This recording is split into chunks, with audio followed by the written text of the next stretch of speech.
আসসালামু আলাইকুম। আমরা ভেক্টরের তৃতীয় আরেকটি সমস্যা নিয়ে আপনাদের সামনে হাজির হয়েছি। আমাদের সমস্যাটা এরকম ছিল যে এ ও বি ভেক্টর দুটি এমন যে A plus B modulus equals to A vector minus B vector modulus, অর্থাৎ কি দুইটা ভেক্টর যোগ করলে যোগের যে মানটা আসবে এবং দুইটা ভেক্টর বিয়োগ করলে বিয়োগের যে মানটা আসবে, মান দুটি কী হবে? সেম হবে। তাহলে বলছে যে ভেক্টর দ্বয়ের মধ্যাকার কোণ নির্ণয় করো।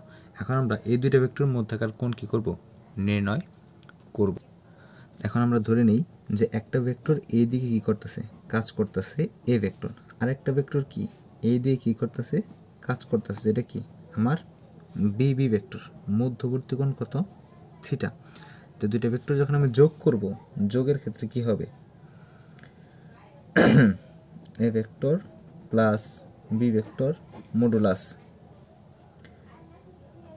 এ square plus B square plus 2ab cos theta. এটা কিসের জন্য?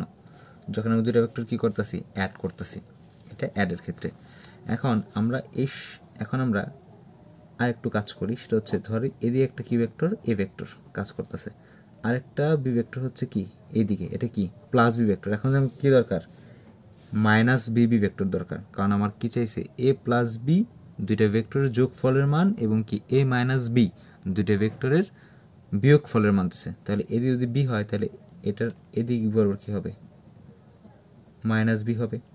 তাহলে এই কোণ যদি থিটা হয় তাহলে এই কোণের মান কত হবে? আমরা জানি যে এক সরল কোণ কত? 180 ডিগ্রি। তাহলে 180 থেকে তুমি এই থিটার মানটা যদি মাইনাস করি তখন তুমি কি পাবো? এইটার মধ্যবর্তী কোণটা পাচ্ছি না, সেটাই বলছে। সেই জন্য এ মাইনাস বির মধ্যবর্তী কোণ কত? এই 180 মাইনাস থিটা। তাহলে আমরা বের করি যে এ ভেক্টর মাইনাস বি ভেক্টরের মান A square plus B square plus 2ab cos 180 minus theta. এখনও বলছে যে এই দুইটা মান কি হবে? আমার সেম হবে। তাহলে আমরা যদি সেম ধরি তাহলে A vector plus B vector equals to A vector minus B B vector. তাহলে এটা মান কি আসছে?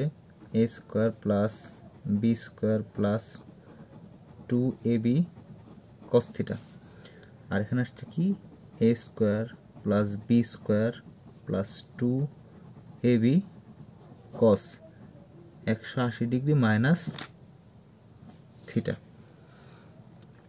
আসছে না? তাহলে এখান থেকে আমরা কি করতে পারি? এটা বাদ দিতে পারি, এটা আর এটা বাদ দিতে পারি। তাহলে কি থাকে? 2ab cos theta is equal to কত? 2ab cos 180 minus theta. তাহলে আমরা লিখতে পারি যে 2 বাদ যায়, তাহলে ab cos theta is equal to কত? ab cos 180 degree minus theta, তাই না? তাহলে ab বাদ যায়, তাহলে cos theta is equal to কত?